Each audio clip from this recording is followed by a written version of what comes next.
Hi നമസ്കാരം. അധികം ആളുകളും സാധനങ്ങളൊക്കെ മേടിക്കാൻ വേണ്ടി പോണ സമയത്ത് എന്ത് സാധനമായാലും ശരിയാണ്, ഇലക്ട്രോണിക്സോ എന്ത് സാധനം തന്നെ മേടിക്കാൻ വേണ്ടി പോയാലും മാക്സിമം നമ്മൾ ചൈന സാധനങ്ങൾ ഒഴിവാക്കാനായിട്ട് ശ്രമിക്കുമല്ലേ.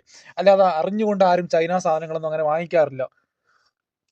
അല്ലെങ്കിൽ മറ്റെന്തെങ്കിലും ഓപ്ഷൻ ഇല്ലാത്ത സിറ്റുവേഷനിൽ മാത്രമേ ചൈന സാധനങ്ങളൊക്കെ മേടിക്കാറുള്ളൂ. കാരണം എന്താണ്, അതിന് വാറന്റി കുറവാണ്. അതുകൊണ്ട് വാലിഡിറ്റി കുറവാണ്. എത്ര നാൾ നീണ്ടു നിൽക്കും എന്നുള്ള കാര്യത്തിൽ നമുക്ക് യാതൊരു ഉറപ്പും ഇല്ലാത്തതുകൊണ്ട് മാക്സിമം നമ്മൾ ചൈന സാധനങ്ങളൊക്കെ നമ്മൾ ഒഴിവാക്കും. ഇപ്പൊ ഇവിടെയും സൗദിയിൽ ഞാൻ കണക്ക് ചെയ്യാനായിട്ട് ഞാൻ ഇലക്ട്രിക്കൽ എന്തെങ്കിലും സാധനം മേടിക്കുന്ന സമയത്ത് ഞാൻ മാക്സിമം ചൈന സാധനങ്ങൾ ഞാൻ ഒഴിവാക്കാനാണ് ശ്രമിക്കാറ്, ഞാനാണ് വാങ്ങിക്കുന്നതെങ്കിൽ. പക്ഷേ ഈ ചൈന പ്രൊഡക്റ്റുകൾ എല്ലാം മോശമാണെന്ന് പറയാനായിട്ട് പറ്റില്ല ട്ടോ. അവർ ഈ വൈറസ് പോലെയുള്ള എന്തെങ്കിലും സാധനം അവരുടെ പക്കൽ നിന്ന് നമ്മൾ വാങ്ങിക്കുകയാണെന്നുണ്ടെങ്കിൽ, അല്ലെങ്കിൽ അവർ മറ്റുള്ള രാജ്യത്തോട് ഡിസ്ട്രിബ്യൂട്ട് ചെയ്യുകയാണെന്നുണ്ടെങ്കിൽ നമ്പർ 1 ആയിരിക്കും. ഏറ്റവും നല്ല പ്രൊഡക്റ്റ് ആയിരിക്കും അവർ കൊടുക്കുന്നത് കേട്ടോ.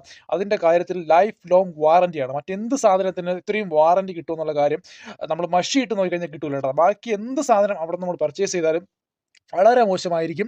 എന്ത് പറയാ, ഒരു ഒരു ആഴ്ച ഓടിയാൽ അത് നമ്മുടെ